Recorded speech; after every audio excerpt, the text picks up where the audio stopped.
So hello friends, how are you all? I am back again with new fresh video. मेरा नाम है विक्रांत और आप देख रहे हैं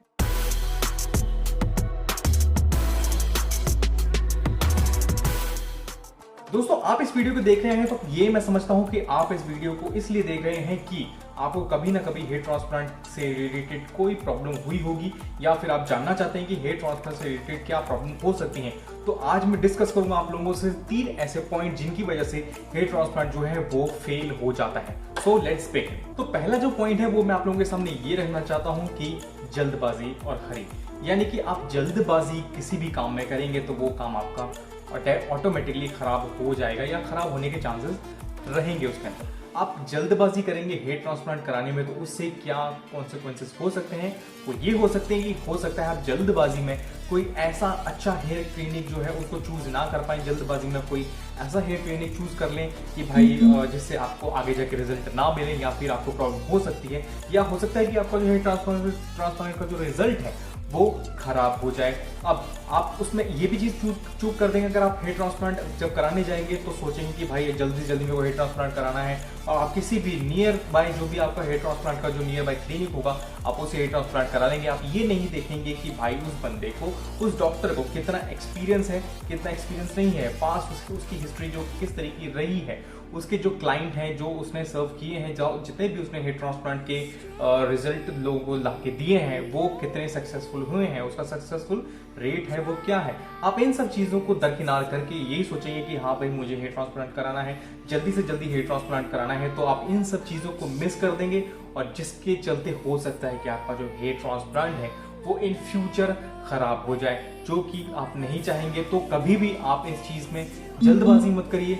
हर किसी से जानकारी लीजिए, हर किसी से पूछिए, हर किसी से बात करिए और जितनी जानकारी इकट्ठी कर सकते हैं उतनी जानकारी इकट्ठी करिए। और जो बेस्ट क्लिनिक आपको लगता है कि यहाँ पे ये बेस्ट क्लिनिक है, मैंने चूज किया है और इसमें इसके जो रिजल्ट है काफ़ी ज़्यादा बेटर है, तो आपको वहाँ से करवाना चाहिए। जल्दबाजी कभी नहीं करनी चाहिए, तो हो सकता है कि आपका हेयर ट्रांसप्लांट खराब हो जाए। दूसरा पॉइंट यहाँ पे ले रहा हूँ वो मिसकंसेप्शन के ऊपर है कि लोग सोचते हैं कि हेयर ट्रांसप्लांट कराने के बाद उनको कोई भी एक्स्ट्रा कॉस्ट या फिर एक्स्ट्रा कोई मेडिसिन वगैरह नहीं लेनी पड़ेगी, यानी कि हेयर ट्रांसप्लांट कराने के बाद एक बार करा लिया तो छुट्टी हो गई, उसके बाद कोई भी उसकी टेक केयर करने की ज़रूरत नहीं है। तो दोस्तों यहीं पर आपका जो हेयर ट्रांसप्लांट है वो खराब होना शुरू हो जाता है। अगर आपने हेयर ट्रांसप्लांट कराया है तो उसकी केयर आपको बहुत ज़्यादा बढ़ चढ़ के करनी पड़ेगी। अगर आप वो नहीं करेंगे तो आपका हेयर ट्रांसप्लांट पे इफेक्ट पड़ेगा। धीरे धीरे जो आपका हेयर ट्रांसप्लांट के जो बाल हैं वो गिरने शुरू हो जाएंगे।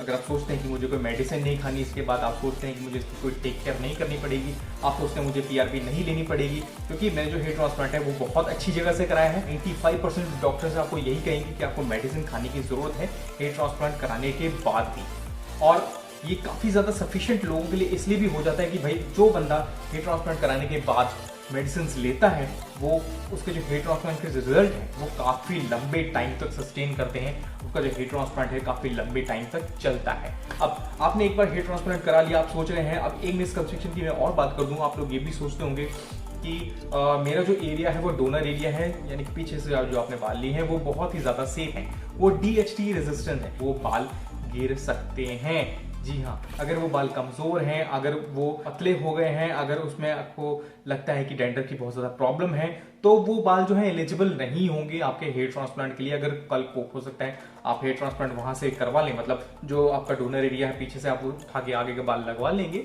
तो हो सकता है कि वो जो बाल हैं वो भी इन फ्यूचर जाके झड़ जाए। यहाँ पर भी आपको ये देखने को मिलेगा कि हाँ आपके जो हेयर ट्रांसप्लांट है वो खराब हो गए। अब इसको हम इस तरीके से भी समझ सकते हैं, मान लीजिए आपको एक घड़ी लेते हैं, उसे आप कहते हैं वाटर रेजिस्टेंट। वाटर रेजिस्टेंट का मतलब ये होता है कि आप कुछ सेकंड तक उस घड़ी को वाटर में लेके जा सकते हैं, या फिर उसको पानी गिरेगा तो कोई दिक्कत नहीं होगी। इसका मतलब ये नहीं होता कि इसको पानी में डुबा के रखेंगे तो उसके अंदर पानी नहीं जाएगा, तो वो वाटर रेजिस्टेंट होता है, वाटर प्रूफ नहीं होता। ठीक है, तो इसी तरीके से DHT रेजिस्टेंट होता है, DHT प्रूवन नहीं होता ये बाल। तो ये जो पीछे के बाल हैं ये भी गिर सकते हैं, जो कि कारण बन सकते हैं आपका हेयर ट्रांसप्लांट जो आपने कराया है उसके खराब होने का। तो इस चीज़ का बड़े अच्छे तरीके से ध्यान रखिए और ये कभी मत सोचिए कि आप जाके इन फ्यूचर जाके मेडिसिन छोड़ देंगे या फिर आपको मेडिसिन नहीं खानी पड़ेगी। आपको टेक केयर ज़रूर करनी पड़ेगी अपने जो हेयर ट्रांसप्लांट आपने कराया है उसकी। और अगर आप लंबे टाइम तक सस्टेन करना चाहते हैं तो डेफिनेटली आपको अपने जो बाल हैं उसकी टेक केयर करनी ही पड़ेगी। अब दोस्तों तीसरा जो पॉइंट है मैं आप लोगों के सामने लेके आने वाला हूं वो है मानसिकता यानी कि माइंडसेट के बारे में। लोग यहाँ पर सोचते हैं कि हेयर ट्रांसप्लांट कोई भी करा सकता है, तो जो कि बहुत ज्यादा गलत है। अब आपकी जो एज है वो 25 से नीचे है, तो आप कोशिश करिए कि आप हेयर ट्रांसप्लांट की तरफ ना जाएं, क्योंकि हो सकता है कि आपका जो हेयर ट्रांसप्लांट आपको लग रहा है कि आपको जो हेयर फॉल हो रहा है वो शायद हो सकता है किसी भी चीज की वजह से होता है, वो क्लाइमेट की वजह से हो सकता है वो आपका जेनेटिकली वो हो सकता है कि आपको कोई ऐसी चीज खा रहे हो जिसकी वजह से आपको प्रॉब्लम हो रही है, आपका जो फूड इनटेक है वो सही ना हो, आपका पेट जो है वो खराब रहता हो। अगर आपकी एज 25 साल से कम है तो आपका जो हेयर फॉल है आप उसको कंट्रोल कर सकते हैं। आपका जो हेयर फॉल है वो ऊपर नीचे होता रहता है, आप इसका ये मतलब ये मत समझिए कि इन फ्यूचर जाके आपको हेयर ट्रांसप्लांट कराने की जरूरत पड़ सकती है। अगर वो कंट्रोल नहीं हो रहा है तो आप अपने डॉक्टर से कंसल्ट करिए, वो जरूर आपको बताएंगे कि हाँ आपको हेयर ट्रांसप्लांट कराने की जरूरत है या नहीं है।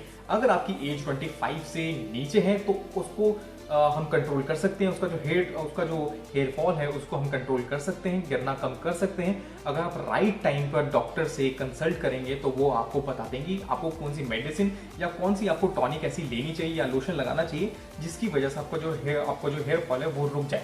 अब बात करें 25 से ऊपर की एज की, अगर आपकी एज 25 से ऊपर है तब भी लोग ये सोचते हैं कि हाँ भाई हम हेयर ट्रांसप्लांट करा सकते हैं, तो उसमें भी कुछ क्राइटेरियाज हैं। जैसे कुछ लोग ऐसे होते हैं जो एलिजिबल नहीं होते हेयर ट्रांसप्लांट कराने के लिए, जैसे कि काफ़ी सारे लोग ऐसे हैं जिनको मधुमेह की प्रॉब्लम है यानी कि बीपी की प्रॉब्लम होती है, डायबिटीज़ की प्रॉब्लम होती है, और काफ़ी सारे लोग ऐसे भी होते हैं जिनके जो हेयर की क्वालिटी होती है वो बहुत ही ज़्यादा पतली होती है, बहुत ज़्यादा ख़राब होती है। तो ऐसे लोग भी एलिजिबल नहीं होते। जो लोग ज़्यादा ड्रिंक करते हैं, स्मोक करते हैं, वो भी काफ़ी हद तक लोग ऐसे होते हैं जो हेयर ट्रांसप्लांट नहीं कर सकते। हो सकता है काफ़ी सारे लोग जो है मुझसे यहाँ पर डिसएग्री करें, और अगर आपको डिसएग्रीमेंट है किसी बात के तो आप कमेंट बॉक्स में मेरे को जरूर लिख सकते हैं। वहीं पे हम दोनों कॉन्वर्सेशन करेंगे और इस बात को जानेंगे। अगर मेरे को लगता है कि मेरा पॉइंट ऑफ व्यू ये है, आपको लगता है आपका पॉइंट ऑफ व्यू ये है, तो हम दोनों वहाँ पे आके डिस्कस कर सकते हैं, आप लोगों को भी बता सकते हैं।